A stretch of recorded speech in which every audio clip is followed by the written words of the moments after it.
Welcome back to my channel. कैसी मेरी YouTube family? I hope आप लोग बिल्कुल ठीक होंगे। अल्हम्दुलिल्लाह हम लोग भी बिल्कुल ठीक ठाक और फिट फाट हैं। घर के कामकाज में मैं बहुत बिजी थी और आज मुझे खाला की तरफ भी जाना था। 2-4 दिनों से मुझे ईमान ने कहा हुआ था कि बाजी मेरा बड़ा दिल कर रहा है कि मैं चिकन खाऊँ ना, मतलब चिकन दाबो खाऊँ। तो मैंने ये सोचा कि जिस स्टाइल में मैं बनाती हूँ, मुझे नहीं पता कौन कैसा बनाता है, लेकिन जो मेरा स्टाइल है वो उसको पसंद है। मतलब मेरे हाथ का बना हुआ चिकन अदाबो उसे बहुत अच्छा लगता है। तो उसने मुझे परसों बोला था कि बाजी आप घर आ जाए ना, तो आप मुझे वो बनाकर दे दें या रेसिपी दे दें मुझे ना। तो मुझे तो नहीं अच्छा लगा कि मैं रेसिपी दे दूँ या मैं घर जाके बनाऊँ। तो मैंने उससे कहा कि अच्छा मैं परसों ना, यानी आज मैं बनाकर लेकर आऊँगी मज़ेदार सा आपके लिए। तो बस अब मैं फटाफट से काम करी थी और आज मेरी हेल्पर भी नहीं आई थी। मज़े की बात, 2 दिन से वो छुट्टी पे थी। तो फिर मैंने सोचा कि मैं ऐसा करती हूँ, फटाफट से सफाइयाँ कर लेती हूँ, क्योंकि मौसम ना मुझे कुछ ख़राब सा लग रहा था। ऐसा लग रहा था कि अभी के अभी बारिश आ जाएगी और हर तरफ जलथल हो जाएगा, इस तरह का आसार नज़र आ रहे थे। और मुझे था कि मैं गैराज सबसे पहले साफ़ कर लूँ। ये ना हो कि गैराज साफ़ ना हुआ ना, जो डस्ट वगैरह ना, तो वो अगर बारिश आ गई तो बहुत ज़्यादा जो है ना वो हर तरफ फैल जाएगी और फिर वाइपर लगाना मुश्किल हो जाएगा। इसलिए मैंने फटाफट से ना मिट्टी वगैरह सारी समेट के तो उसको मैंने डस्टबिन में डाल दिया।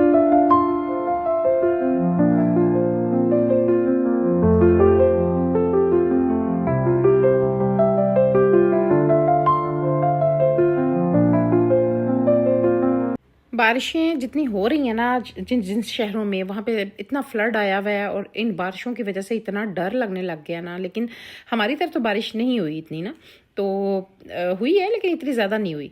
तो मुझे था कि चलो अगर बारिश हो गई ना तो पौधे वगैरह अच्छे से धुल जाएंगे। लेकिन खौफ फिर भी था दिल के अंदर कि अगर ज़्यादा ना हो जाए, ये ना हो कि खुदा ना खास्ता हमारे भी इस तरह जो है ना पानी पानी हर तरफ हो जाए। लेकिन अभी बारिश नहीं आई थी, बस कतरे कतरे ही गिर रहे थे। तो बस मैंने कहा चलो अब अंदर जाके सफाई करती हूँ। खैर जनाब, ये तो मेरी सोच थी कि शायद अभी बारिश आ जाए, और अभी पता तो कोई नहीं था कि आती भी है कि नहीं। हो सकता है हवाएं तेज़ चलने लग जाएं और बारिश को उड़ा ले जाएं, ऐसा भी हो सकता था ना। तो बस मैं फिर अंदर चली गई और अंदर जाके ना मैं सफाइयाँ वगैरह करने जो है ना लग गई थी। अभी मैं आपसे बात ही कर रही हूँ, इतनी तेज बारिश शुरू हो गई है, 1-2 मिनट में इतना जोरदार हो गया। ये देखें, इस कदर तेज बारिश हो रही है, अल्लाह खैर करे। इतने मोटे मोटे कतरे हैं, बहुत तेज बारिश है।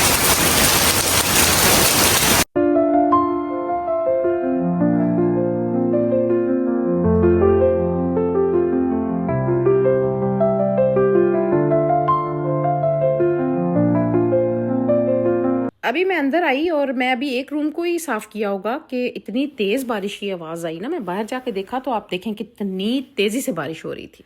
बस अल्लाह ताला हर तरफ खैर रखे, खैर वाफियत रखे हर तरफ, अल्लाह पाक, आमीन सुमा आमीन। तो अब जी मुझे थोड़ा सा आटा भी चाहिए था, गूंदना था मुझे। तो मैंने कहा चलो मैं ऐसा करती हूँ, फटाफट से आटा भी गूंद लेती हूँ। और मैं जो है ना जो चिकन है ना उसको भी मैरिनेट करके रख दूंगी। फिर मैं रेडी शेडी होने के बाद उसको बनाऊंगी, ताकि मैं जब बना लूँ तो गरम गरम साथ ही लेकर चली जाऊँ, क्योंकि इसको गरम गरम खाए ना मज़ा तभी आता है। थोड़ा सा आटा गूंद के मैं इसलिए रख लेती हूँ, किसी भी टाइम मेरा बेटा कह देता है मम्मा आज मैंने रोटी खानी, चावल नहीं खाने, तो इसलिए मैं रख देती हूँ। और आटा थोड़ा सा था इसलिए हाथ से गूंद लिया और एक ही हाथ से गूंद लिया। देखें आप ज़रा कि अगर मशीन में डालती तो इतनी देर लगनी थी और हाथ से मिनट में गूंद गया। खैर जी, अब मैं आ गई चिकन की तरफ। मैंने चिकन में अच्छे से ना, मैंने इसमें सिरका डाल के ना इसे मैंने 10-1 मिनट के लिए रख दिया था।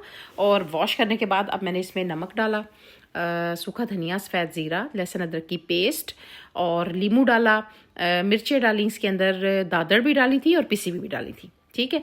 और उसके बाद जनाब मैंने इसके अंदर चुटकी भर जो है ना मीठा सोडा भी डाला था, थोड़ा सा, ताकि ये ना अच्छे से नरम हो जाए। बड़ा सॉफ्ट बनता है ये, बहुत टेस्टी। अच्छे से मैरिनेट किया और उसके बाद मैं चली गई थी जनाब रेडी होने के लिए, क्योंकि मुझे पता था कि अगर मैं बाद में रेडी होने गई तो ये ठंडा हो जाएगा। तो इसलिए मैं जो है ना इसको बना कर जाऊँगी। चलें अब ऐसा करते हैं कि आपके साथ लगाती हूँ मैं गप्पें और साथ साथ काम भी करती हूँ, क्योंकि काम के साथ साथ अगर बातें भी होंगी तो ज़्यादा मज़ा आएगा। क्या ख्याल है आपका? चलें आज मैं आप लोगों के साथ शेयर करती हूँ एक बहुत ही इम्पॉर्टेंट बात, ओवर थिंकिंग। क्योंकि जैसे घर के काम कभी कभी ख़त्म नहीं ना होते, वैसे ही सोचने का सिलसिला भी कभी नहीं रुकता, है ना। आप लोग बताएं ऐसा किस किस के साथ होता है? चलें जी, अब मैं रेडी होकर आ गई थी और मैंने जो है ना अब चिकन फ्रिज में से निकाला और इसमें मैंने अब क्योंकि मैं इसे बनाने लगी थी ना, तो जब बनाने लगना है ना उस टाइम आपने इसके अंदर जो है ना कॉर्नफ्लोर डालना है और बेसन थोड़ा सा, ज़्यादा नहीं डालना, बिल्कुल थोड़ा सा डालना है। और लास्ट मोमेंट में आपने जब आपने तलने लगना है ना उस टाइम आपने इसके अंदर वाइट तिल डाल देने हैं अच्छे से, बड़े मज़े के सच्ची लगते हैं जब ये पक जाता है ना, इसके ऊपर लगे हुए होते हैं वाइट वाइट, बड़े अच्छे लगते हैं। तो बस अब ये रेडी है और तकरीबन 15 मिनट मैंने इसको वैसे ही मसाला वगैरह लगा के भी रख दिया था। तो इसके अंदर ना यानी इतना मज़ेदार जूसी बना था ना ये कि बस जो खाने वाला है ना वही बताएगा कि कैसा था क्योंकि अब मैं ऐसे तो आप लोगों को टेस्ट करवा नहीं सकती, बहुत यमी बना था, यकीन करें। जब मैं घर के काम कर रही होती हूँ ना, साथ साथ मेरे दिमाग में एक बात चल रही होती है कि मैं आप लोगों के साथ जब मैंने अगला कंटेंट बनाना है किस टॉपिक पे बात करनी है, तो स्पेशल मुझे ये ज़हन में होता है कि कुछ ऐसी बात की जाए जिससे किसी को फ़ायदा भी हो, है ना। यानी कि घर में कामकाज भी हो रहे होते हैं और हम लोग इतना कुछ सोच रहे होते हैं, दिमाग के अंदर चल रहा होता है। तो आज मेरे ज़हन में ऐसे आया, मैंने कहा चलें इसी टॉपिक पे बात करते हैं कि ओवर थिंकिंग हम लोग क्यों करते हैं। यानी ये तो हम सब के साथ होता है ना, छोटी छोटी सी चीज़ को लेकर दिन भर सोचना, यानी ओवर थिंकिंग करना। साथ साथ हम काम भी कर रहे होते हैं, साथ साथ सोचे भी चल रही होती हैं, ऐसा ही है ना। और कई बार तो ऐसा होता है कि अगर दूध हमने चूल्हे पे रखा है और सोच कुछ और रहे हैं तो दूध भी उबल के बाहर आ जाता है मेरे साथ तो अक्सर ऐसा ही होता है भाई। कई बार तो हम ओवर थिंकिंग इसलिए भी करते हैं कि हमें लगता है कि लोग हमारे बारे में पता नहीं क्या क्या सोचेंगे, क्या क्या सोच रहे होंगे, हम अपनी ज़िंदगी उनकी नज़र से देखने लग जाते हैं। यकीन करें ये सबसे बुरी आदत होती है कि हम ये सोचें कि लोग हमारे मुतालिक क्या सोच रहे होंगे। अक्सर क्या होता है कि हम अपने लिए कोई फैसला करते हैं और बार बार सोचते हैं हमने सही किया है या गलत। ये सेल्फ डाउट हमें ओवर थिंकिंग की तरफ ले जाता है। यकीन करें जो चीज़ हमारे कंट्रोल में नहीं होती ना, हम उस पर सोच सोच कर अपना प्रेजेंट बर्बाद कर देते हैं। कल की फिक्र आज का सुकून छीन लेती है, याद रखें। साथ साथ मैं बताती जाऊं कि मेरा जो चिकन है, चिकन अदाबो तैयार हो चुका है और अब मैं इसको लेके जा रही हूँ ईमान के घर। लेकिन जब मैं निकली ना, आप यकीन करें कि इतना ज़्यादा रश था ना, क्योंकि स्कूल की छुट्टी हुई हुई थी, कॉलेज की छुट्टी हुई हुई थी, बहुत रश था और मुझे कम से कम आधा घंटा लग गया था यहाँ पर। अब बात करते हैं कि ये ओवर थिंकिंग को हम ख़त्म कैसे करें। एक बात बताऊँ आपको, जो चीज़ दिमाग को बार बार परेशान करे ना, उसे नोटबुक पे लिख दें। जब लिख देते हैं ना तो लगता है जैसे बोझ हल्का हो गया। हमें ना हर बात को रिपीट करना बंद करना है। ज़रा सोचें, हमें ये सोचना है कि क्या ये चीज़ हमारे कंट्रोल में है, अगर नहीं है तो उसे अल्लाह के हवाले कर दें। अगर मैं आपको अपनी बात बताऊँ ना, तो जब मुझे ओवर थिंकिंग महसूस होती है ना, जब ये बढ़ जाती है, तो यकीन करें मैं पता क्या करती हूँ, पॉजिटिव एक्टिविटी शुरू कर देती हूँ। कुरान पढ़ लिया, एक्सरसाइज कर ली, वॉक कर ली, कुकिंग कर ली, कुछ भी जो आप कर सकते हैं वो किसी भी किस्म की जो एक्टिविटी होती है ना, वो दिमाग को रीसेट कर देती है। बस एक बात याद रखें, खुद को क्रिटिसाइज करना बंद करें, अपनी छोटी छोटी अचीवमेंट्स को अप्रिशिएट खुद करें। जब सेल्फ लव बढ़ता है ना तो ओवर थिंकिंग ऑटोमेटिकली ख़त्म हो जाती है। बिलीव मी, ये यकीन हमेशा रखें कि जो अल्लाह है ना वो बेहतर फैसले करता है हमारे लिए। वो हमारे हक में जो भी करेगा अच्छा करेगा। जब आप दिल से अल्लाह पे भरोसा करेंगे ना तो ओवर थिंकिंग आहिस्ता आहिस्ता ख़त्म होने लग जाएगी।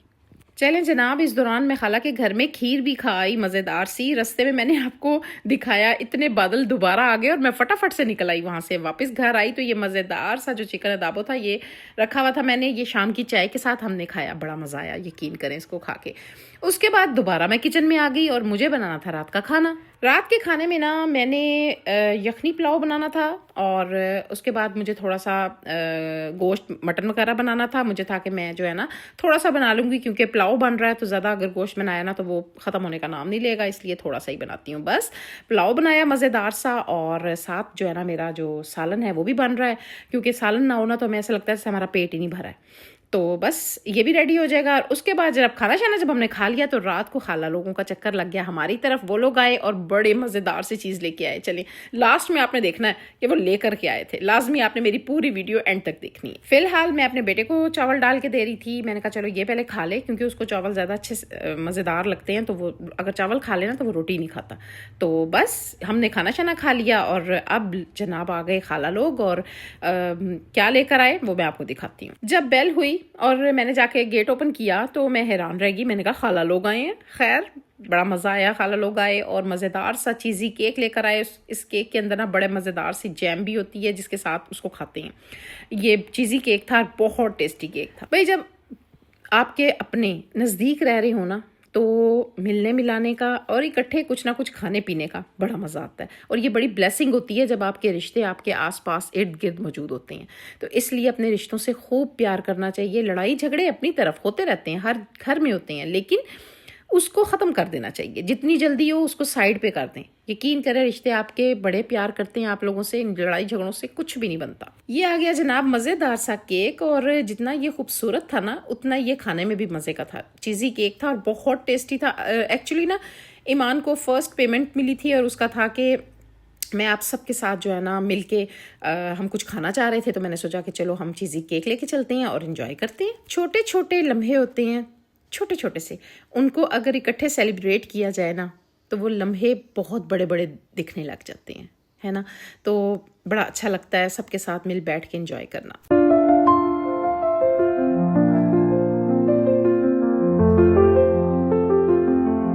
ये देखें जी मज़ेदार सा चीज़ी केक।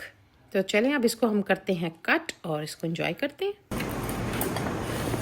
बस आखिरी पैसे लग गए केक पे, खत्म।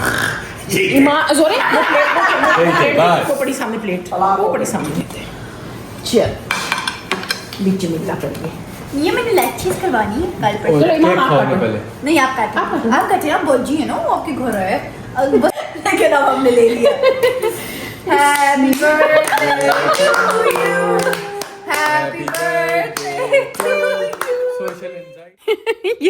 ये आप लोग चेक करें मेरे भाई की हालत। मैं उसको कह रही थी अब इसके बाद हम क्या खाएंगे तो वो तंग कर रहा था मुझे, कहता बस लग गए पैसे तो बस वही हमारी यही मज़ेदार सी बातें होती हैं। बहन भाइयों में ऐसी बातें होती रहती हैं और मैं इसको बहुत तंग करती हूँ, ये मुझे भी बहुत तंग करता है तो बस हमने एंजॉय किया ये यमी सा केक, और उसके बाद जनाब खूब गप्पे लगाई, फिर चाय शाय पी। मतलब फिर आपको पता ही है, फिर जब सारे बैठे हुए हों तो गप्पे शप्पे तो लगती रहती है ना ये बात मैंने, अब ईमान जब ये वीडियो देखेगा ना तो पूछेगा ये आपने ऐड क्यों किया था, तो मैं उसे बताऊंगी कि मुझे बड़ा मज़ा आ रहा था ये इसलिए मैंने ऐड किया इसको चलो जी हम केक को एंजॉय करते हैं। आई होप आपको मेरी ये वीडियो अच्छी लगी होगी। अगर अच्छी लगी है तो मेरा चैनल जिसका नाम है हमारी गपशप को सब्सक्राइब करें, लाइक करें, शेयर करें विद फैमिली एंड फ्रेंड्स, और काइंडली मुझे कमेंट बॉक्स में बताएं कि मेरी वीडियो कैसी लगी। यकीन करें जब आप लोग वीडियो में कमेंट में मुझे बताते हैं ना तो मोटिवेशन जो मेरी होती है ना वो उसका जो लेवल होता है अप हो जाता है। चलें इजाज़त दें, टेक केयर, अल्लाह हाफिज़।